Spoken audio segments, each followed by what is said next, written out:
Well, now I think you can think longer term.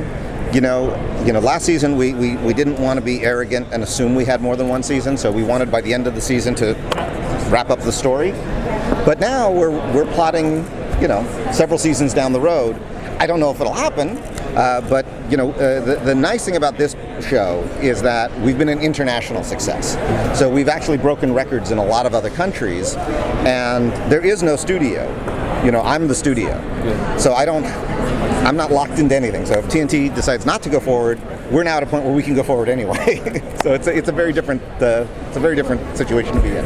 Well, being the studio, and you have a habit of having big production values, you might have blown up some cities there and there. A couple. When you're working on the show, and since you are the checkbook, does John Rogers ever come up to you and say, "Hey, I got an idea where we wipe out half the planet. It's an episode," and you go, "Let's take it down a bit"? I mean, is there ever that temptation where to open the wallet and go full on nuts, or is that restricted? What's really interesting is and it took a while to educate the writers of this, but very often the bigger, more crazy things are not the expensive ones. Really? Yeah, we had back when we did the Leverage. Yeah. There was this episode where they handed me a script and it had a 5-page fight scene. Yeah.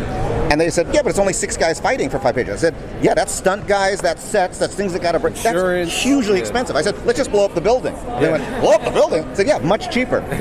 It's a $10,000 effect. I know what I'm doing. Yeah. And so we ended up with a much bigger, more exciting sequence. That's interesting, yeah. And it was actually less expensive. So now, John Rogers and I have worked together so long. He never limits his creativity. He just goes for what he thinks is going to be a great episode, and then he lets me come in and say, we can't afford that. Well, he's got that whole history of working in comic books, so he must sit there and go, I know how to blow up universes if I have to. Yeah, I mean, look, I think the thing is about John Rogers is he doesn't do this cynically. No. This isn't like, story. Here's how I'm going to make a name for myself or become rich. Right. He loves this genre as much as Scorsese loves art films. Yeah. It's the same level of passion, but for genre entertainment, and I have that too. Yeah. So when we're doing this, it's not. Oh, the kids will like this. We're going to like it. What are you going to like? Yeah, and sometimes we're spot on, and sometimes we're spot off. Right. Sometimes yes, World War I flying ace movie. It's going to be awesome, and no one shows up. That was a great movie. Thank you. I loved it. I loved making it. Kids loved that. Yeah. But we didn't make a lot of money. But I've always approached these things on try to do what you personally are in love with, and then maybe your own passion becomes infectious, and other people feel it. Was it easy to transition from doing Leverage going straight to Librarians? It was just easy. Since you said you work with John Rogers so much, it's easy in terms of, and also the genre too. Leverage had like a 5-person, 6-person group, and then you have Librarians with that same. To some degree, it was, but I think I hadn't plugged into my brain how many more digital effects we were going to have to do. Because on Leverage, you did about 35 effects. 3 or 4 of them were pretty spectacular, but most of them was just putting stuff on monitors. Right. We're doing well over 100 effect shots per episode, and it's full CG characters and buildings getting ripped apart and explosions. And so trying to get them done at a quality level that you feel comfortable with in the time and money you have, that's a big challenge. But you're right, everything else was kind of like a hand in glove. We had this machine running up in Portland, and we just brought everybody back, and the machine ran really well. I was talking on the way here, other shows that get involved with fan reaction to it. Do you guys still go out there and seek out fan reactions, chat? I don't know if they call them chat rooms anymore. Feedback, and was John look at that, or is he like, no, this is my story. As much as the fans want this is who my characters are. We don't let ourselves get dictated by what people want, but we really like hearing it because. It's John's background was he was a stand-up comic, and so was I actually here in New York. Oh, I didn't know. And the thing is, when you do stand-up comedy and you hear that instant, you gauge it. You can start to, and sometimes there's a joke that you think is really funny, and it just right. So we'll go on. We'll actually gather together and we'll put on podcasts done by fans, and we'll listen and hear what are they getting out of it. Right. And very often they're reading in things that we never intended, and we go, oh, that's kind of cool. I think they're right. That's kind of a neat thing. Although I would say more influenced than by the fans, we get influenced by the performances of the actors. Oh, okay. Because, we don't plot out character arcs 5 years down the road. What we like to do is watch the dailies and go, oh, there's something interesting going on between these two. What's that about? Or why did he react like that when they mentioned his father? Oh, there's a father story. You know what I mean? So they've brought a lot of the creative process. Nice. Now, as far as this season, is there like an overall arc, or you kind of break it up into different stories you want to tell?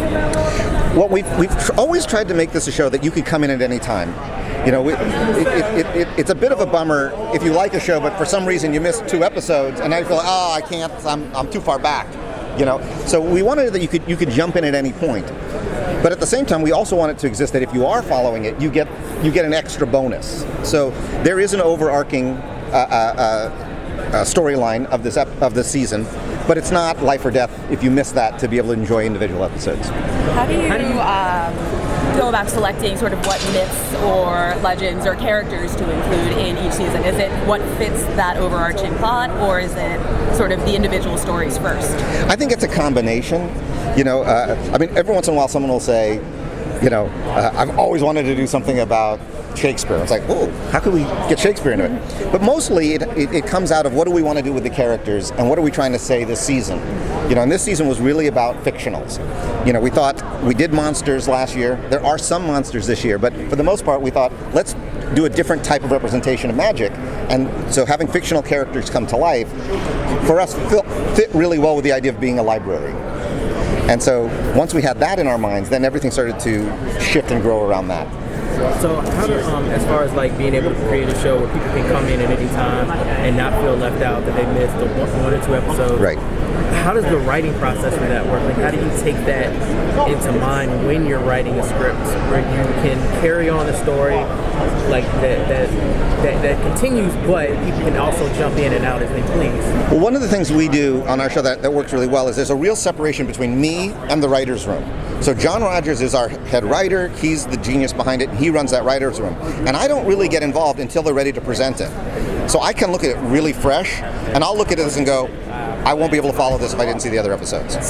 They're kind of too inside of the baseball game, you know what I mean? They're too inside the forest. But because I don't get involved in that, and I only see it when they hand me the script, I'm like, yeah, no.